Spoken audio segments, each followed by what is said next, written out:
दोस्तों, भारतीय सिनेमा में अगर सादगी, संवेदनशीलता और गहराई को एक नाम देना हो तो सबसे पहले वो नाम बिमल रॉय साहब का होगा। इसमें कोई शक नहीं है। 12 जुलाई 1908 को ढाका यानी आज के बांग्लादेश में जन्मे बिमल रॉय एक संपन्न बंगाली परिवार से आते थे, लेकिन उनकी जो पहचान बनी वो उनकी दौलत की वजह से नहीं, बल्कि कैमरे पर उनकी पारखी नजर और उनके दिल की जो गहराइयां थी और उन गहराइयों में जो रचनात्मकता थी, उनकी वजह से बिमल रॉय साहब की पहचान बनी। बचपन से ही बिमल रॉय कला के प्रति आकर्षित थे, कला के प्रति उनका रुझान था और यही रुझान उन्हें 1932 में फिल्म इंडस्ट्री में ले आया, जहां उन्होंने बतौर असिस्टेंट कैमरामैन अपने फिल्मी कैरियर की शुरुआत की।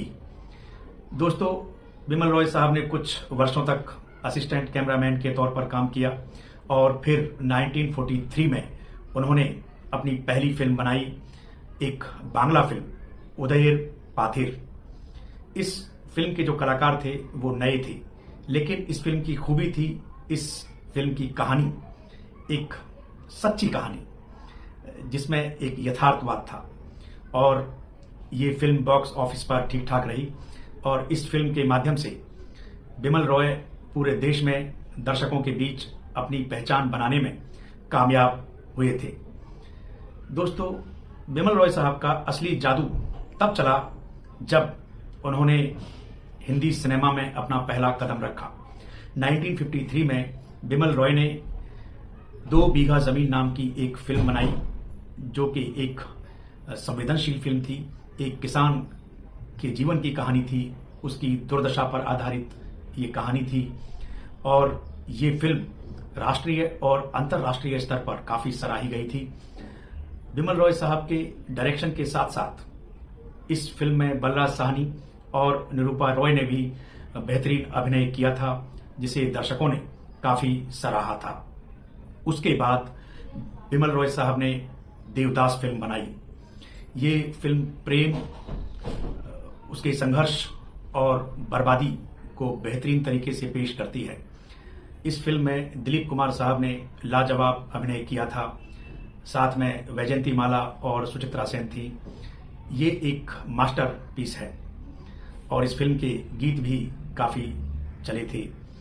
दोस्तों, इसके बाद उन्होंने एक और फिल्म बनाई, उसका नाम था मधुमती।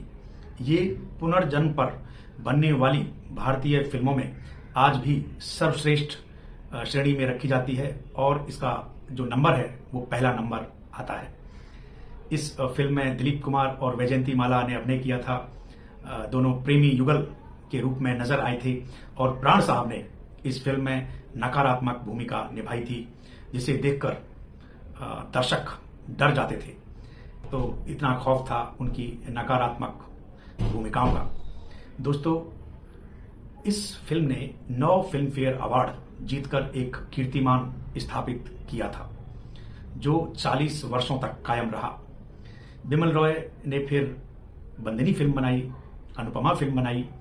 ये जो फिल्में थीं, ये महिला के संघर्ष, उसके शोषण और उसकी जो सामाजिक जटिलताएं हैं, उनको बेहतरीन तरीके से पेश करती हैं।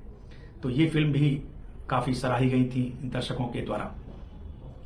दोस्तों, बिमल रॉय साहब की जो खूबी थी ना, उनके सिनेमा की जो खूबी थी वो ये थी कि उनका जो सिनेमा था, उनकी जो कहानियां थी, वो पोइटिक विजुअल्स की तरह होते थे, जिनमें जो कहानियां होती थी वो कविताओं की तरह लगती थी। हर फ्रेम एक कविता होता था और उनमें भावनाएं लहरों की तरह बहती थी। और बिमल रॉय साहब की एक खूबी और भी थी कि उनमें टैलेंट को परखने की बहुत ज्यादा काबिलियत थी। ऋषिकेश मुखर्जी और गुलजार उनके असिस्टेंट रहे थे और जो बाद में बहुत बड़े फिल्म मेकर हुए, जिन्होंने सार्थक फिल्में बनाई, यथार्थवादी फिल्में बनाई। यथार्थवादी सिनेमा की जो शुरुआत हुई थी वो बिमल रॉय से ही हुई थी। उन्होंने 2 बीघा जमीन एक ऐसी फिल्म बनाई जिसने यथार्थवाद का नया रास्ता खोल दिया था और दर्शकों ने इसे सराहा भी था। एस डी बर्मन और सलील चौधरी के साथ बिमल रॉय ने अपनी फिल्मों में अच्छे गानों का निर्माण किया, उनका इस्तेमाल किया, जो आज भी यादगार हैं। दोस्तों, 1966 को कैंसर की वजह से बिमल रॉय का निधन हो गया, लेकिन जाते जाते बिमल रॉय अपने पीछे छोड़ गए बेहतरीन फिल्मों की एक बहुत बड़ी विरासत। 2007 में भारत सरकार ने बिमल रॉय साहब पर एक टिकट जारी किया था और हर साल बिमल रॉय साहब के नाम से एक ट्रॉफी भी दी जाती है। ये ट्रॉफी उन प्रतिभाओं को दी जाती है जो हिंदी सिनेमा में बेहतरीन काम कर रहे हैं या अपनी पहचान बनाने की कोशिश कर रहे हैं। दोस्तों, बिमल रॉय साहब ने हमेशा साफ सुथरी, सार्थक और यथार्थवादी फिल्में बनाई। जो कहानी उन्हें अच्छी लगी उन्होंने बनाई। उन्होंने कभी भी बॉक्स ऑफिस के आंकड़ों की परवाह नहीं की, इसीलिए उन्हें एक सफल और बेहतरीन फिल्म मेकर के तौर पर याद किया जाता है। जब तक ये हिंदी सिनेमा रहेगा, बिमल रॉय साहब अपनी फिल्मों के माध्यम से, अपने सिनेमा के माध्यम से हमारे दिलों में हमेशा जिंदा रहेंगे। दोस्तों, आपको ये वीडियो अच्छा लगा है तो अपने लाइक्स दीजिए, कमेंट कीजिए और मेरे चैनल को सब्सक्राइब कीजिए। आज के लिए बस इतना ही। स्टे सेफ, टेक केयर, जय हिंद।